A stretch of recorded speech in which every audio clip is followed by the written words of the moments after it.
जय श्री हरि, जय तुलसी माता। भक्तों, आज हम सुनने जा रहे हैं संसार के प्रथम दिव्य विवाह की अद्भुत कथा, तुलसी विवाह की पौराणिक कथा।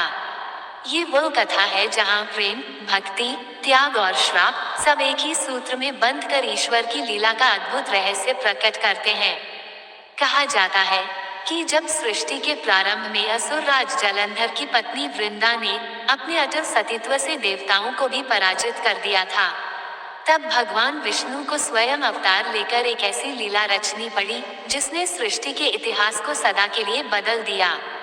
वृंदा के श्राप से भगवान विष्णु शालिग्राम बने और उसी श्राप ने जन्म दिया तुलसी विवाह जैसी पवित्र परंपरा को। ये वह दिवस है जब स्वयं भगवान विष्णु और माता तुलसी का दिव्य मिलन होता है, जब धरती का हर कोना भक्तिभाव से गूंज उठता है, श्री तुलसी विष्णु विवाह की जय।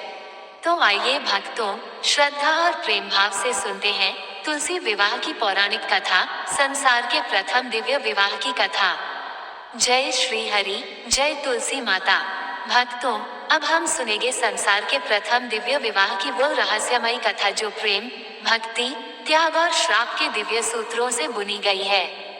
ये कथा है वृंदा की, जो भगवान विष्णु की सबसे प्रिय भक्त बनी और तुलसी माता के रूप में सृष्टि के प्रत्येक कोने में पूजित हुई। बहुत प्राचीन काल की बात है, जब सृष्टि नई नई सजी थी, तब समुद्र के गर्भ से एक तेजस्वी असुर उत्पन्न हुआ, जलंधर।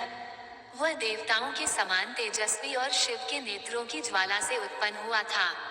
उसकी शक्ति इतनी अपार थी कि देवता भी उससे भयभीत रहते। जलंधर का विवाह एक परम पतिव्रता स्त्री वृंदा से हुआ था, जो तुलसी के समान शुद्ध, पवित्र और अपने पति के प्रति अटूट निष्ठा रखने वाली थी। वृंदा भगवान विष्णु की परम उपासिका थी। उनका सतीत्व इतना प्रबल था कि जलंधर, जो असुर होते हुए भी कभी देवताओं के किसी अस्त्र से नहीं मारा जा सका। जब तक वृंदा का पतिव्रत अटल था, जलंधर को कोई नहीं जीत सका। देवता हारकर ब्रह्मा, विष्णु और महेश के पास गए और बोले, प्रभु, जब तक वृंदा का सतीत्व बना रहेगा तब तक यह असुर अजेय रहेगा। भगवान शिव ने कहा, ये शक्ति सतीत्व की है, इसे कोई अस्त्र नहीं काट सकता। तब ब्रह्मा बोले, ये कार्य केवल विष्णु ही कर सकते हैं, क्योंकि केवल वे ही मायाधिपति हैं। भगवान विष्णु, जो सृष्टि के पालन करता है, जानते थे कि धर्म की रक्षा के लिए यह आवश्यक है। उन्होंने सोचा, अगर एक असुर का वध नहीं हुआ तो त्रिलोक में अधर्म फैल जाएगा। फिर भी उनके हृदय में द्वंद्व था, क्योंकि वृंदा उनकी परम भक्त थी। एक दिन जब जलंधर युद्ध के लिए गया था, तब भगवान विष्णु ने उसकी ही रूप छवि धारण की और वृंदा के समक्ष प्रकट हुए।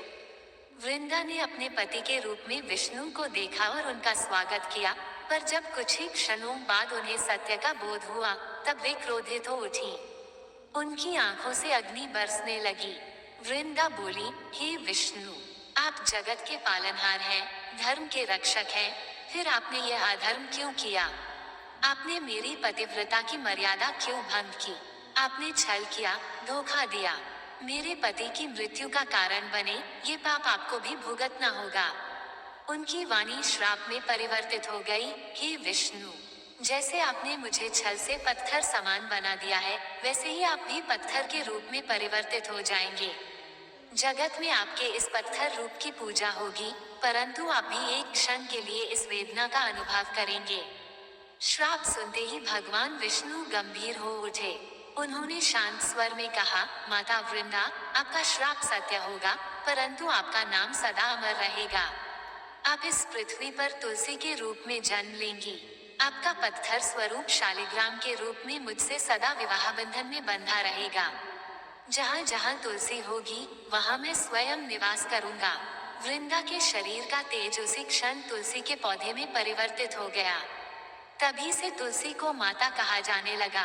भगवान विष्णु ने जलंधर का वध कर धर्म की स्थापना की, परंतु वृंदा के श्राप को उन्होंने विनम्रता से स्वीकार किया और शालिग्राम रूप धारण किया। समय बीता और देवताओं ने देखा कि जब भगवान शालिग्राम रूप में शांत पड़े थे, तब सृष्टि में स्थिरता लौट आई।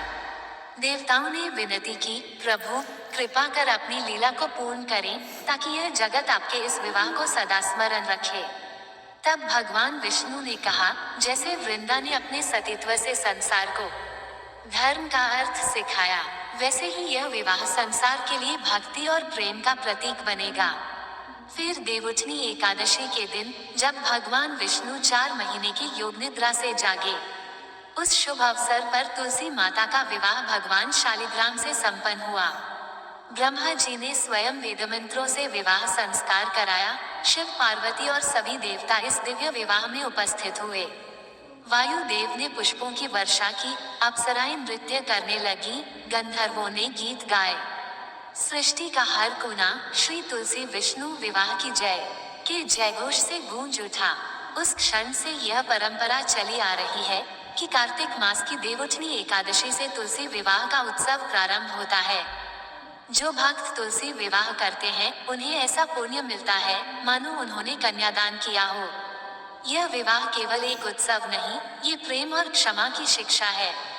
तुलसी माता ने भगवान विष्णु को श्राप देकर भी उन्हें प्रेम किया, और भगवान विष्णु ने वह श्राप स्वीकार कर अपने भक्त के सम्मान की रक्षा की। यही तो है भक्ति का सर्वोच्च रूप, जहाँ ईश्वर और भक्त एक दूसरे के प्रति पूर्ण समर्पण से बंधे हों। जहाँ तुलसी का पौधा होता है, वहाँ भगवान विष्णु का वास होता है। तुलसी विवाह का दिन हमें ये याद दिलाता है कि सच्चा प्रेम किसी रूप या स्थिति में बंधा नहीं होता। वह तो समर्पण और श्रद्धा की अग्नि में तपकर दिव्यता प्राप्त करता है। तो भक्तों, जब भी आप तुलसी विवाह करें, उसे केवल एक पूजा न माने, बल्कि उसे तुलसी माता और श्रीहरि के दिव्य मिलन के रूप में मनाएं।